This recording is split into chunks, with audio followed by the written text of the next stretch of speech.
Okay, so we're going to look at the foot wedge. It's from, there's two main pathways to pass once you get to 3/4 mount. There's the foot wedge and there's the stinger. The reason the stinger exists is because I guess the content out there on how to do the foot wedge wasn't very good. It never made sense to me how you could get pretty much to mount and only have your foot caught, and then there was only really one solution for getting your foot out, and it wasn't very good anyway. Okay, so that's where the stinger became where I invented it, basically, to deal with the fact that the foot wedge wasn't very good. After understanding the stinger, I've now understood when the foot wedge is meant to be used and how to do it properly. So I always teach that first. Okay, so we'll look at the foot wedge first, and then we'll look at the stinger another time. Okay, so I'm going to have to do a few angles because I'm going to be talking in a lot of detail about this foot. Okay, so the foot wedge itself, okay, the position we're looking to use it from is essentially the knee bone position. Okay, the kind of overall goal is to use your other leg to help pry out the trapped foot. Okay, so that's the goal, which is fine. Okay, it's a good method. We'll talk about the details of when to use it and when to know it's going to be a success. Okay, so I'll change the angle actually. Johan, can you go on top? Can you face that way? This is mainly because of the camera. What do you mean do? Like? No, come up here. I'm going to talk about the foot, the details of the foot, because if I do this position and I'll be talking to the wall and it doesn't sound very good on the camera. Okay, so the knee bone position. Okay, so the foot wedge. What you want to do to get this leg out. So if you try and pry it out while the toes are, if you try and pry it out when the toes are still outside of the top leg hooking over, essentially you're pushing against your own foot. Okay, so if Johan takes his foot through as far as it will go, yeah, and then tries to use the other foot to pry it open, okay, one, he's pushing against this leg and it's going against his own foot too. But if you notice, the position he's now taken with his upper body, he's come really far away from the control. Okay, so lots of the time when you see this happening, there isn't really the success in the pass, and the person on the bottom, you basically open up the space between you and them, and they have more chance of undoing the position.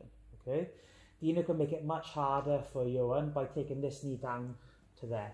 Okay, so this is going to be like, see how difficult it is for him to get that hook and how much he has to compromise his position.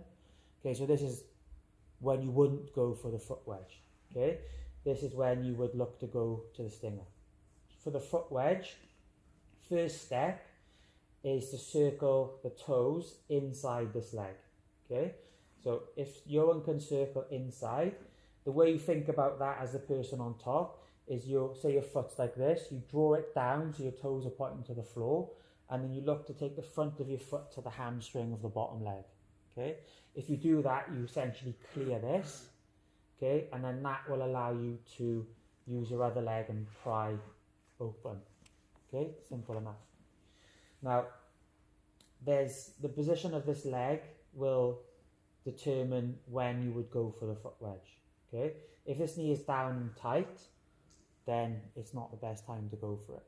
Okay, if the knee is pointed up into the sky, then that's the time to go for it, because the access to this inside leg is more available without compromising your position. Okay, now the person on the bottom will give you this at times when they're trying to use this leg to pry and pull, to lift, and then they're going to use that to recover the guard. Okay, so say Dina's got his hand involved to make it more easy for him, but essentially that's what they're trying to do. Okay, so they're trying to peel you open, and that's going to give you the opportunity to work the leg out using the foot wedge, toes on the inside, come on the inside with your top leg. Okay, now that's all well and good, but we can force the situation as well. Okay, so if you turn around, you can turn around now. So go back to the position. If if Dino can turn this way with his head and his shoulders, am I still in there? Right? Yeah. Yeah. Very good. So if Dino can turn this way, it's going to make it much easier for him to close this leg off. Okay, which means that if Johan wants to go for the foot wedge, he's got much further to travel. Okay, so he has to compromise his base to come to the inside position. Okay, so what you can do on top is essentially if you can get your partner to look away from the side you're passing. So if he can basically say he's going for like a head and arm, here's one example of that type of control. So he's got this elbow facing in that direction, so Dino's like this. This will naturally have a little bit of a lift on this knee. Okay, because if Dino wants his knee to go all the way to the floor, yeah, and Johan's turning his upper body in the opposite direction, he's essentially going to put a twist on his own spine. Okay, so you have control of the position of this knee by affecting the shoulders. Yeah, if you can get them to face away from you, yeah, so this control is a good example of it. Or like the fix that lots of people would say for the foot wedge, but they'd never explain why, is I go to like the burrito. Yeah, like using your chest to like push your partner's face in some direction. Okay, that was the advice. They never said why, but this is why. Okay, if you're using your chest to get their face and head to face away from you, you make it harder for them to hold on because you essentially have twisted their spine. If Dino wants to make this stronger, he basically twists himself up by bringing the knee down. So this will give this enough of a lift for you to then look to circle your foot on the inside and then use your other leg to free. Okay. One thing I will add to make it easier and so you don't compromise your position too much, if you use this knee to like open out your hip a little bit, as if you were going to go for the stinger. Okay, this now puts you in a position where you can use the dexterity in your hip and your legs without compromising your base. Okay, so if Johan goes to this position, don't go for a stinger. So if he goes to this position and now he takes his foot and he kicks the hamstring, goes a foot wedge. No, this foot. What? Take this, there, exactly. So he goes like this with his body and then he kicks his foot to the hamstring and now he takes the other leg. He compromises his position less. Does everyone understand? Okay.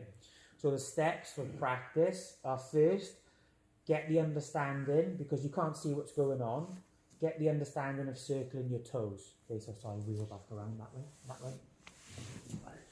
Get the understanding of doing this. Okay, toes on the outside, circle them in. Toes on the inside. Yeah, so you know that you're doing that and you know that's the result because you can't see it, so you have to feel it. Okay, that's the first step.